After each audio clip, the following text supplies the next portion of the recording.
Alright, I'm going to try to keep this brief. I'm going to explain how to do this, and then if there's a piece that I feel might come across as arbitrary, I'm going to explain what it does for us. However, it is going to be a non-linear explanation because there's parts of the trick that are going to be set early on that are only going to have their effects seen later.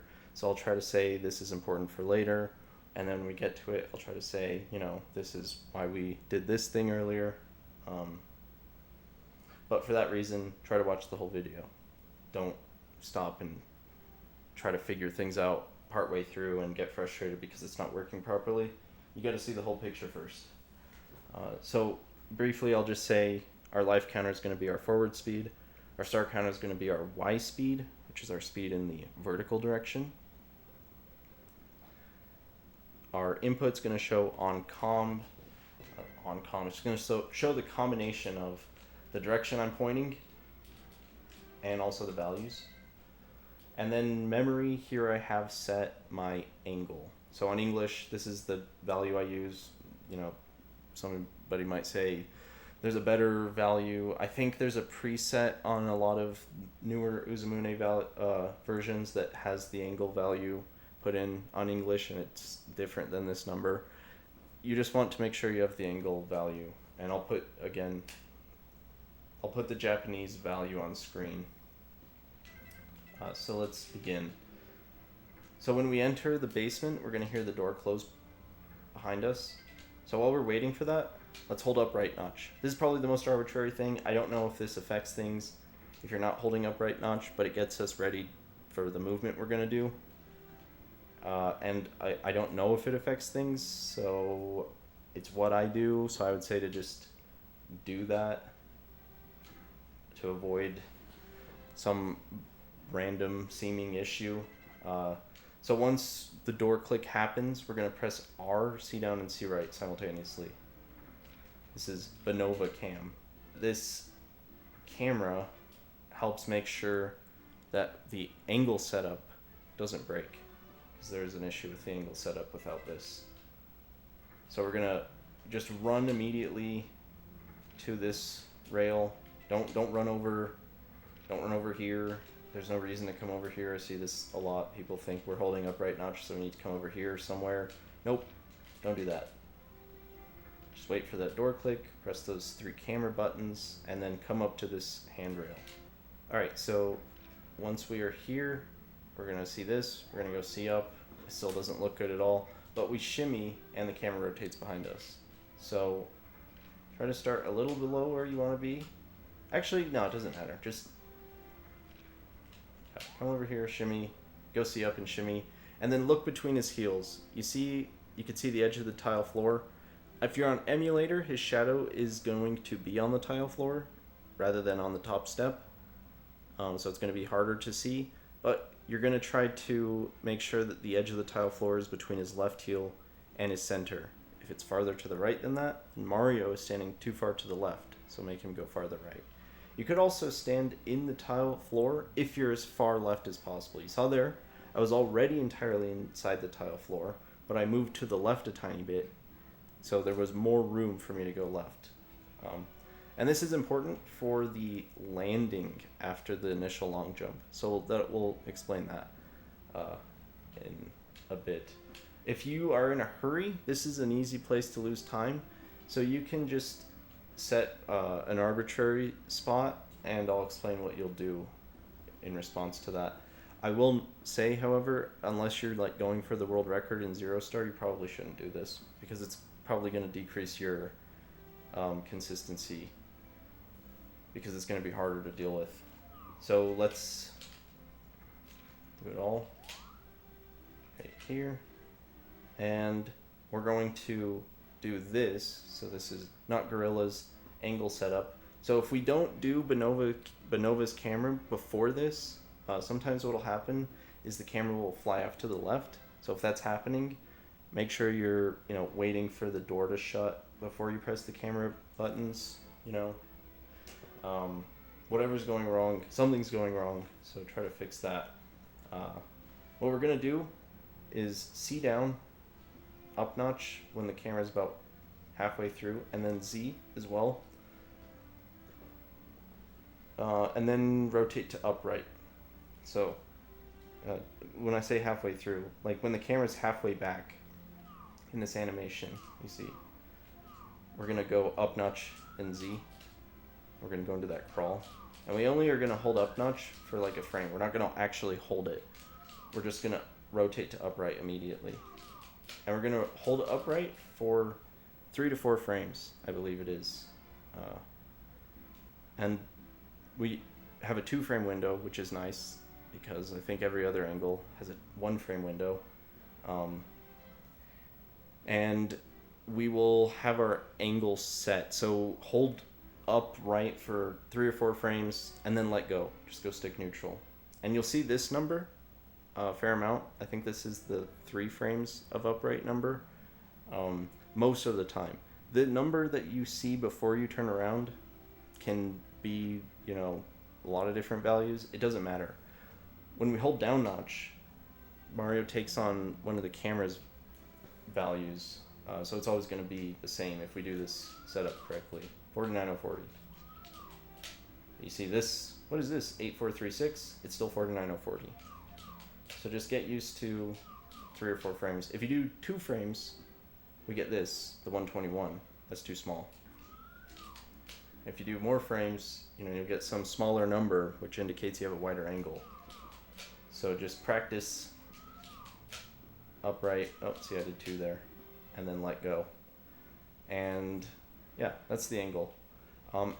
When Mario is standing back up, hold down notch, and it buffers the down input so that you'll be running at full speed immediately. And you won't have this issue of like, you know, trying to get into down notch and running straight because, you know, oh, I'm not quite in it, so I'm not going to run at the right angle. I'm going to change my facing angle.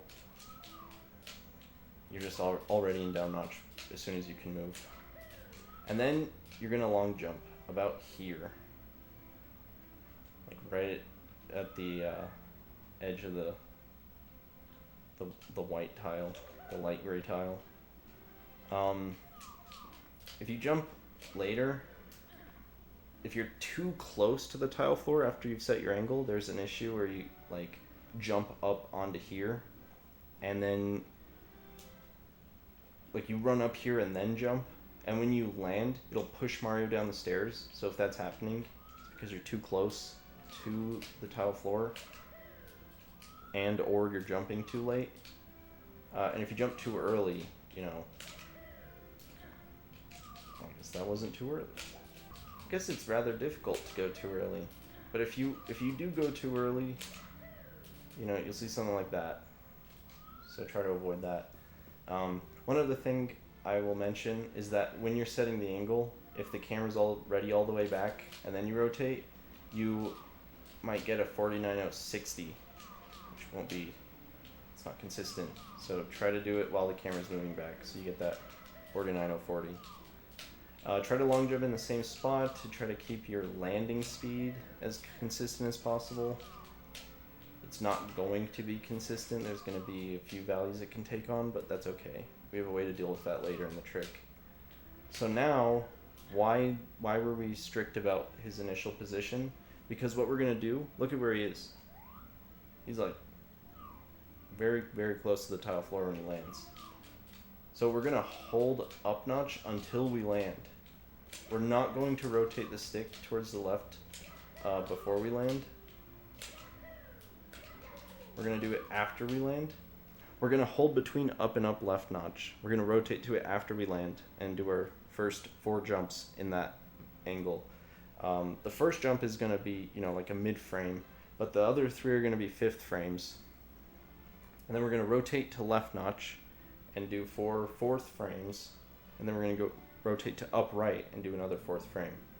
So it's not a trivial exercise. It's going to take some practice for sure, but it's not that bad once you learn it. 4 between up and up left, 4 left, and then 1 upright. And it's 360 BPM for the first 4, and then 450 BPM for the last 5.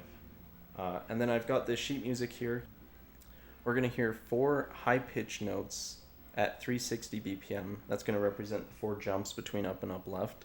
Then we're going to hear 4 notes in a lower pitch, which is going to represent the 4 jumps in left notch. And they're going to be at 450 BPM. So this pitch change is going to represent this stick angle change. And then we're going to hear 1 final note, high pitch again, to represent another stick change to upright notch for the 9th jump. So let me play that for you.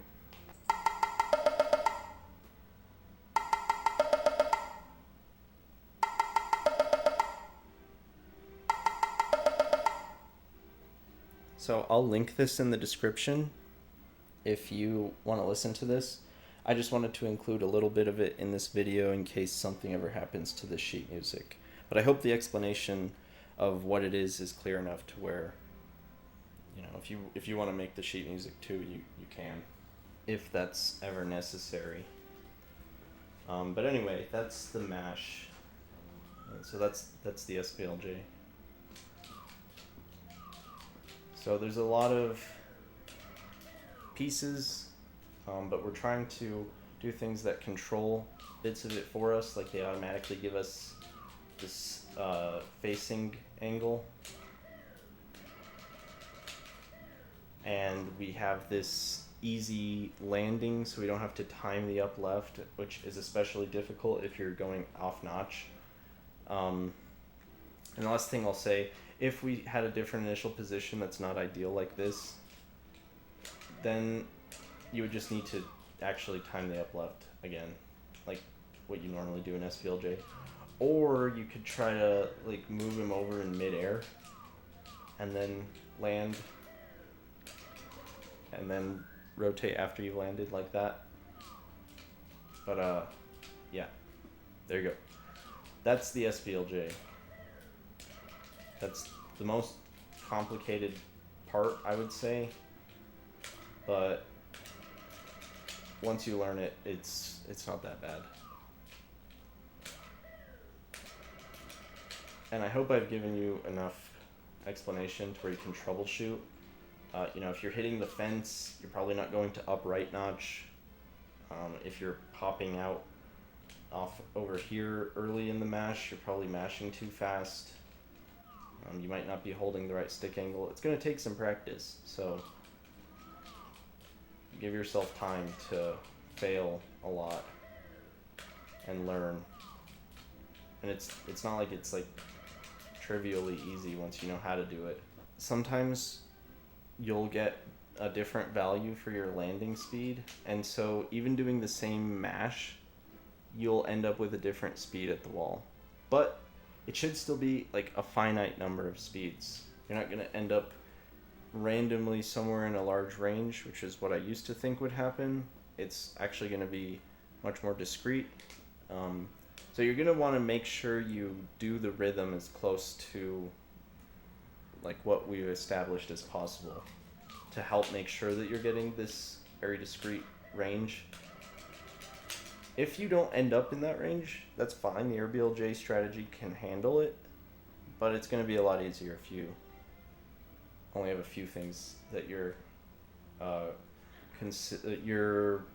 prepared for, that you have to prepare for. If you only have a few things that you actually have to worry about, I would say that would be a bit easier.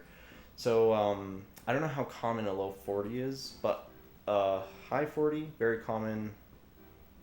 Like a mid 60. This is a low 60, but very common.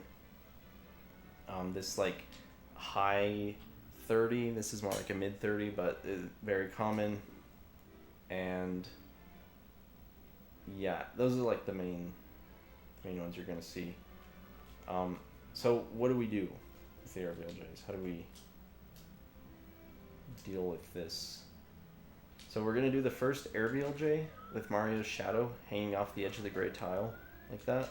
It's going to take some practice again. I guess that goes without saying for most of this. Just give yourself time to actually learn. Let your shadow hang off the edge of the gray tile and then jump in up left notch. With up left notch, we're always going to be moving the same amount to the left, or I guess I should say the component of our Z speed to the left is always going to be the same. The component of our Z speed to the right right, where z is the left and right axis. The component of our z-speed to the right, if we always have the same facing angle, is going to depend only on our speed. So we can use what he's doing here if we're holding up left notch to determine our speed, because again, that's the only variable. So that's why the SBLJ was centered around 49040. I mean, it could have been centered around a different angle, I guess. There's not very many angles it could have been centered around because, you know, the launch would get harder, or the SBLJ would just get harder, and plus 49040 has this crouch setup that's got a 2-frame window. It's just the most convenient. But we have an angle that we can set consistently, and so we can build everything around it. So that's what I mean, you know, very nonlinear. The SBLJ angle is actually an important aspect of the airBLJs, but the SBLJ needs to be built around that angle. Anyway, we're going to jump right in this corner and up left notch, and we're going to make sure we don't hit the pillar first. You can just, I feel like it makes things harder, and I guess pinning down exactly what makes it harder, probably the ultimate thing, is that if we bonk low, it can push us far away from where we're trying to land. So don't do that. So practice landing in that corner and jumping in up left notch. And then we're gonna get pushed away by bumping the pillar. Again, make sure you don't hit it before you land. So we're gonna get pushed away by hitting the pillar. And the distance we get pushed away is gonna depend on our speed. The faster we are, the higher our f-speed is, the farther away we're gonna get pushed. And also, the larger the component of our speed is to the right, so we're going to come back towards the pillar more slowly if we have a higher f-speed. So we're going to not go as far away and come back faster if we have low speed. So you can watch his motion to determine your speed. So here we have a very fast one. So you can see he gets pushed far away. I guess you have nothing to reference, but here's a low speed one. It might look very similar, but you can see when do we hit the pillar again. And I wouldn't say try to hit the pillar again, because again, that can cause kind of a chaotic situation. But it was like M12, right? And I'll also point out the vertical speed is always the same during airBLJs. It doesn't depend on your forward speed. It's just always the same. So that's going to come up later as an important fact, but we can determine exactly how high we are based on that value on the star counter. So here, with the high-speed version, we're not going to hit the pillar again until here. Very, very low. So that's what I mean. He drifts much more slowly back towards the pillar. So you can use that to tell how fast you are. And then you can decide how to do the second airBLJ. And I would say try to always do the second airBLJ early frame, because if you... Well, okay, first I'll say if you're really fast, you're going to have to pull down on the stick to make sure you lose enough speed. So, you know, here I'm going to jump, and I'm going to say, oh, look at how far away he is, like near the peak of his jump. And he's not coming back fast enough. So I'm going to pull down, and I'm going to learn the timing. So set these like 4 or 5 save states and practice this timing so that you can do the second airBLJ early, because if you're always aiming to do it late, then you don't have a backup. If you don't pull down enough, then you still have the option to jump late. But if you're just always aiming to jump late, yeah, no real backup there. So use that combination of stick movement and frame of second airBLJ to... It's a very subtle structure, but there is a lot of structure here, so try to make use of that structure. So what are we aiming for here? You know, obviously we don't want to overspeed. But should I just hold down a long time and get that much speed? Well, no. We are going to do a particular type of door entry. So normally, you know, the method would be to just enter the door from the side very low. But our quarter frame is rather hard to control that way. Maybe essentially impossible to control that way, RTA. Instead, if we go above the door, we can use that fact that vertical motion is always the same to make sure that he always falls into the hitbox we want on the exact same quarter frame. And then the wall interactions he experiences will push him into the door on the same quarter frame. Okay, let me just say how to get above the door. I'll set another save state for that.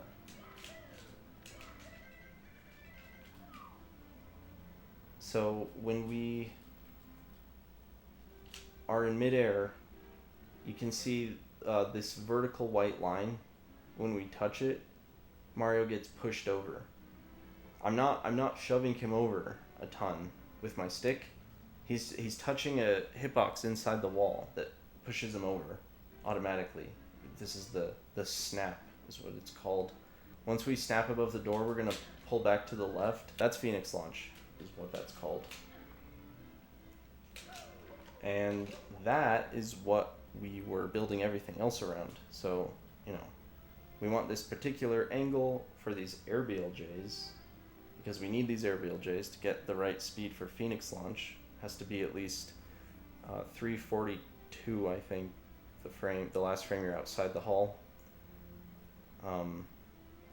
But to do that, we needed the particular angle, and then that particular angle we're going to need like a setup and the right SBLJ to go with it. So this is constraining everything. And so because our door entry is always the same, we go the same distance through the door on this frame, the same launch happens every time, the launch being the motion on this frame. We can just decide a stick input to use and a hull or a frame to jump in the hull. And that's it. Like the each hull BLJ, right, where a hull BLJ is a combination of a frame we jump and a stick input we have, is going to have an associated speed range. So what we're going to do is do our airBLJs such that we are, you know, trying to get a specific speed range, and then do the hull BLJ that goes with it. So there is something you can do is go neutral.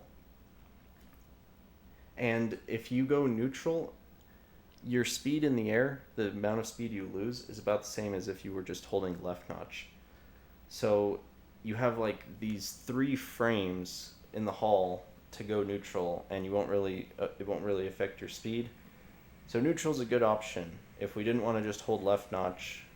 Rotating to any other stick angle, we would have to do it like on this frame. Otherwise, we risk changing the range that we're going to have at our hull BLJ.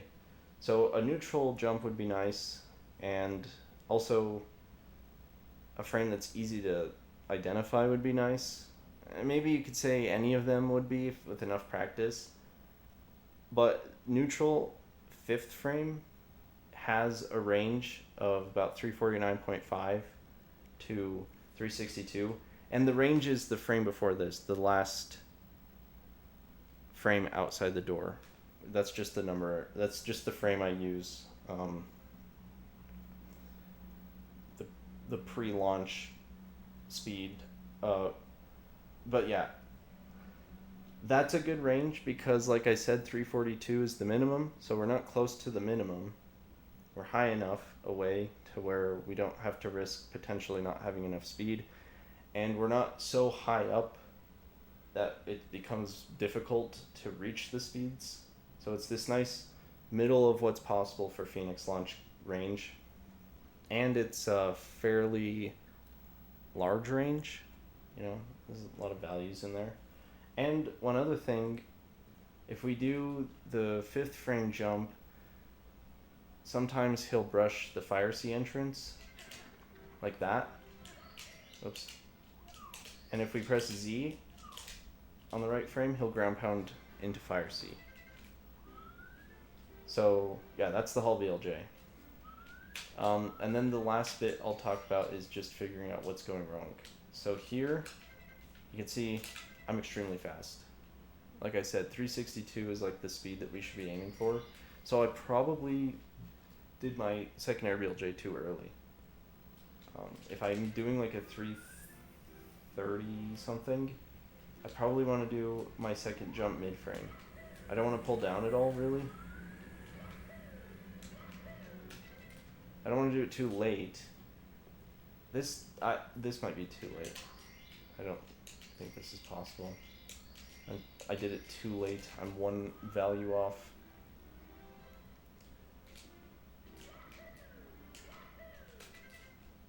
Okay, yeah, see, I'm doing it too late.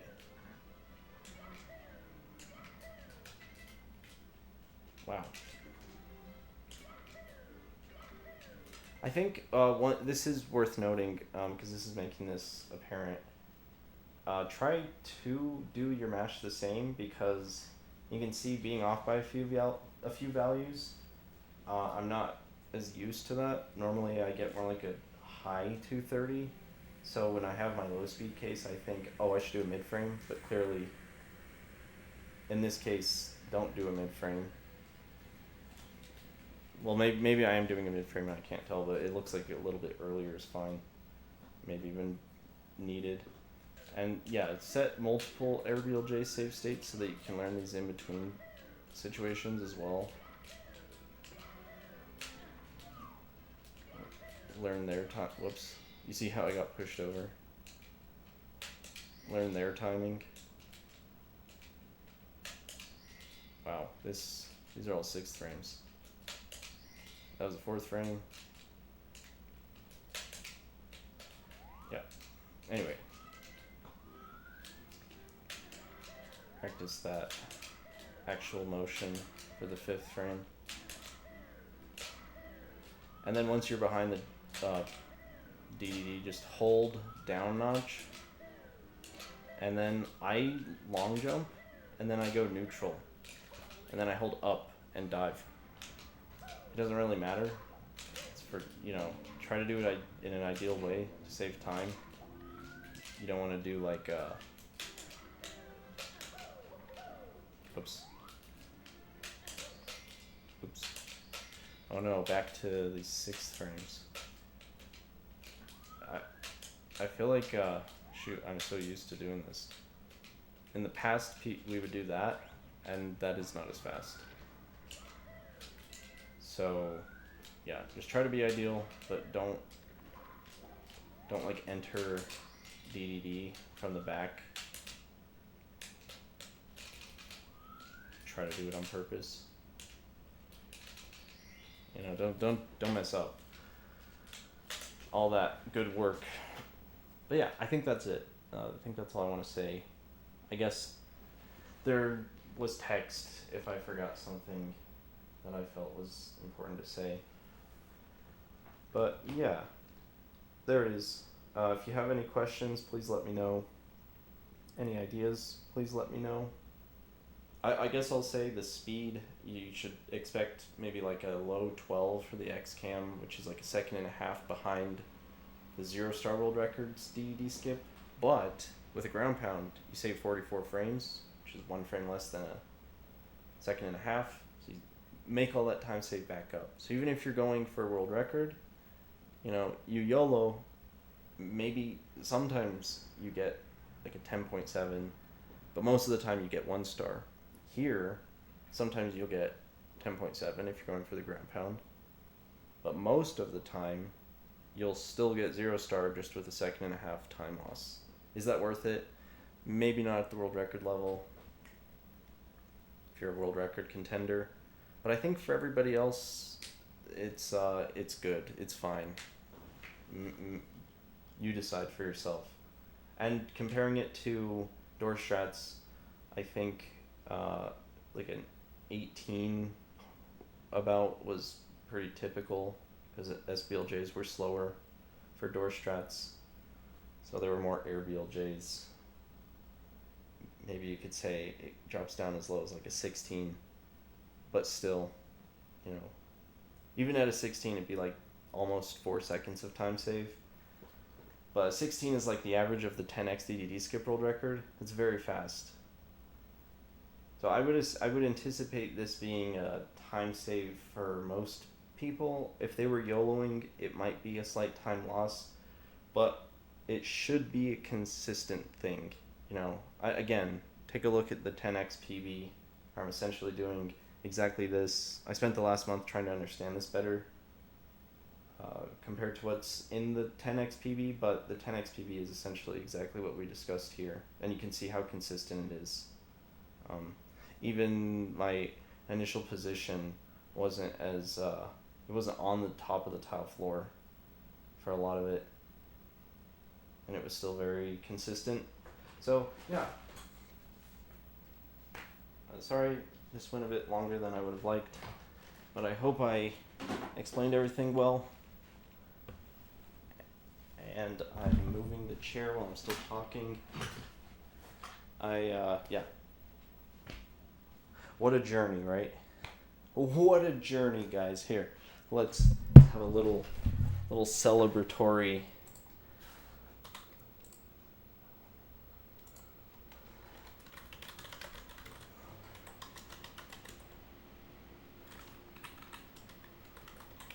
A little celebratory reflection on everything.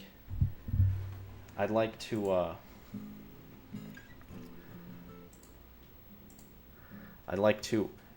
give some thanks, some acknowledgements to Z, the Sunflower, for always supporting me and supporting this project that's gone on for years at this point, encouraging me to get the right answer, not give up, but also to wrap it up in recent times, because being a bit of a perfectionist. And Eddie, Welfare Ninja, for always being extremely supportive as well, learning everything that I give him. Invaluable support from both of them. Duct Tape Duck as well, thank you for testing everything that I threw at you that was just way too hard for me to do myself. Always running with my ideas, tweaking them in ways that seemed fruitful, and everybody else who contributed to the strat and the process, like, you know, Green Suiji for his doubt, but an academic doubt, right? It kept me going, it kept me making sure I'm making the best thing possible. I really appreciate the feedback he gave me over all this time. And people who contributed, like Phoenix, Not Gorilla, Benova. Thank you guys. And thank you everybody else who maintained interest in this after all this time, because that's really what kept me going. So thank you. And good luck. Let me know if you need anything.